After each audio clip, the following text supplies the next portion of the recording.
भाई अगर वेन्यूज देखें तीन, आप गए हैं, आपने इंग्लैंड का टूर भी किया है, 78 में भी आप गए थे, फिर 87 के टूर में तो आप मैनेजर कम थे, 82 में भी थे आप? नहीं जी 82 में भी थे, जो इमरान पहली दफ़ा कप्तान बने। अगर हम आर्टनरी का देखें इकबाल भाई, तो पहला टेस्ट मैच जो है वो है वहाँ पर हेडिंग्ले लीड्स में, दूसरा टेस्ट मैच लॉर्ड्स में, और तीसरा और आखिरी टेस्ट मैच एजबास्टन बर्मिंघम में। इन तीनों ग्राउंड्स को अगर आप देखें, इनकी पिचेस को अगर आप एनालाइज करें, अब तो डिफरेंट काफ़ी हो गई।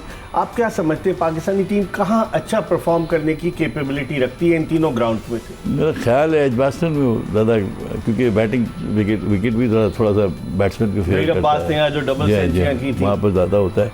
लीड्स में तो आपको पता है बॉल बहुत स्विंग होता है। वो ग्राउंड की कुछ सिचुएशन ऐसी है कि एयर का भी प्रेशर होता है और पीछे भी वहाँ की जो है ना बहुत ज़्यादा सीम वाली है। सीम बॉलर्स अब ठीक है, हो सकता है समर का मौसम का असर हो जाए, थोड़ा कम ज़्यादा हो जाए, वो मैं नहीं कहता, मगर डेफिनेटली वहाँ पर गेंद जो है वो हिलता रहता है। वो पहले ही टेस्ट आपका वहाँ पर है। लॉर्ड्स को कैसे? लॉर्ड्स में जो है वो भी बनाने पर है। अगर लॉर्ड्स वाले अभी लॉर्ड्स की पिच पर एतराज भी हुआ था, न्यूजीलैंड का जो इंग्लैंड का टेस्ट मैच हुआ था कि जल्दी खत्म हो गया था, अनइवन बाउंस था और बड़े मसाइल थे तो इसलिए हो सकता है कि थोड़ी प्रिपेयर्ड विकेट मिले, मगर गेंद यहाँ पर भी हिलता ही रहता है। लॉर्ड्स बिल्कुल स्लोप है, इस वजह से नर्सरी एंड और दूसरा एंड जो है ये तो ज़्यादा मेरा ख्याल है वो बैट्समैन ही बता सकते हैं, लेकिन मेरा अपना ज़ाती ख्याल ये है कि जो स्टेट्स हैं वो जो देखते हैं हम, वो ये कि यहाँ पे मैच डिसाइड हो जाता है, कोई इतना ज़्यादा। आपको कौन सा एक साजिद खान के अलावा कोई और स्पिनर नज़र आता है कि जो कामयाब हो? अली उस्मान को तो हमने खिलाया, आप समझ हमारे पास राइट आर्म लेग स्पिनर ही नहीं है। अब देखें, ये तो कितनी बड़ी बात है कि अगर इंग्लैंड को आप आ रहे हैं तो या वेस्ट इंडीज जा रहे हैं तो एक राइट आर्म लेग स्पिनर आपको तो तलाश करना चाहिए। वो अबरार अहमद जो थे वो तो दी 100 में चले गए थे, इसलिए उन्होंने कंसीडर किया। और दूसरा वो जो लड़का था मुकीम, सुफियान मुकीम जी, हाँ, उसको कहते हैं वो T20 का स्पेशलिस्ट है। यहाँ हमारे यहाँ टैग लगा देते ना, अननेसेसरी आपने खिलाया है नहीं उसको, टेस्ट मैच नहीं खिलाया ना। खिला के देखे ना भाई, आप उसको खिलाना तो चाहिए नहीं यार। एक क्या कि आप कैसे बगैर देखे बता सकते हैं यार। इंडिया नहीं खिलाता उसको, अपने कुलदीप यादव को बिल्कुल कुछ करें, साइड मैच वगैरह में ले जाएं, खिलाएं, साइड मैच में खिलाएं उसको, हो सकता है वो अच्छी परफॉर्मेंस देना शुरू कर दे।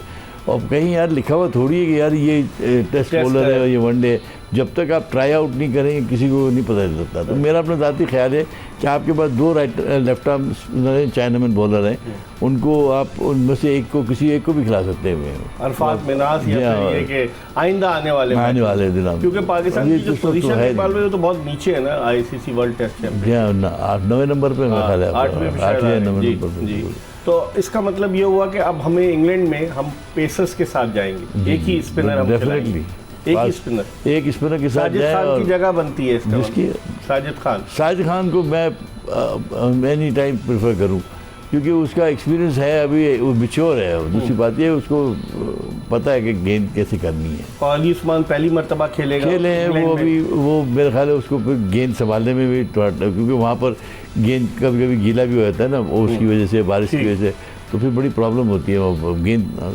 कंट्रोल नहीं होता। तो साजिद आपकी मेरे हिसाब से साजिद को खिलाना चाहिए। बाकी फास्ट बॉलर कौन से हो सकते हैं? बाकी फास्ट बॉलर में तो जो आपके पास बैटरी है, अब्बास होगा, उसके साथ मोहम्मद अली आपका बड़ा अच्छा। उबैद शाह को खिलाएंगे या खुर्रम शहजाद को?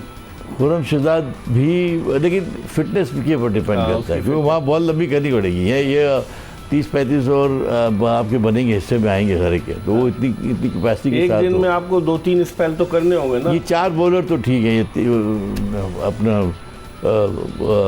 अब्बास और मोहम्मद अली और वो साजिद खान और खुर्रम शहजाद जी। बाकी फिर एक उबैद को कभी आप ट्राई कर लें। आमिर जमाल को नहीं खिला सकते? आमिर जमाल को भी खिला सकते हैं। आमिर जमाल को बात करनी चाहिए और उनको बताना चाहिए कि भाई इस विकेट पे ज़्यादा वो आप नहीं दिखाए। वो जोर लगा रहा था जिसकी वजह से बड़ा एक्सपेंसिव साबित हुआ। ये आप उसको कहें कि आप बिल्कुल मीडियम पेस गेंद करें, तो कम जोर लगा के, तो और बॉल को लाइन एक जगह पे गेन करेंगे तो चांसेस हैं वो उसके। डेक को हिट करने की कोशिश कर रहा था ना इकबाल भाई, वो शॉर्ट ऑफ लेंथ हो रही असल थी। में वो स्पीड होती नहीं है इतनी, हाँ। और आप वो जोर जब लगा रहे मार पड़ती है तो आपको गुस्सा आता है, फिर गुस्से में आप पीछे फेंक देते हैं, फिर और एक और छक्का लग जाता है, फिर सही कह रहे हैं। वो। और T20 ने हाथ खोल दिया सबका, हाँ। तो वो वेट ही नहीं करते हैं। वो तो 11वें नंबर वाला भी छक्का मार लेता है बिल्कुल, वो तो T20 फिर के। आपको होता है, फिर जो भी खेलता है वो पूरा ही करता है सब। लेकिन उबैद शाह भी जोर लगा रहा था, हालांकि यंग है, उसकी स्पीड भी काफी थी, लेकिन वो भी जोर लगा रहा तो था। यही कोच की जिम्मेदारी बनती है, कैप्टन की जिम्मेदारी बनती है, जिसका